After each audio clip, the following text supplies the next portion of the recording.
২০০২ সালে এসআইআর হয়েছিল, কিন্তু তখন সাধারণ মানুষ প্রায় জানতেই পারেনি। আজ ২০২৬ সালে সেই একই এসআইআর মানুষকে দুশ্চিন্তায় ফেলে দিচ্ছে, রাস্তায় নামতে বাধ্য করছে। প্রশ্নটা এসআইআর নয়, প্রশ্নটা হলো এই সরকারের কাজ করার ধরন।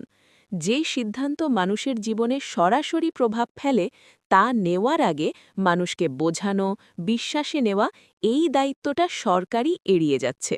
আগে যেখানে নীরবে কাজ হতো, এখন সেখানে আতঙ্ক, বিভ্রান্তি আর পেরেশানি।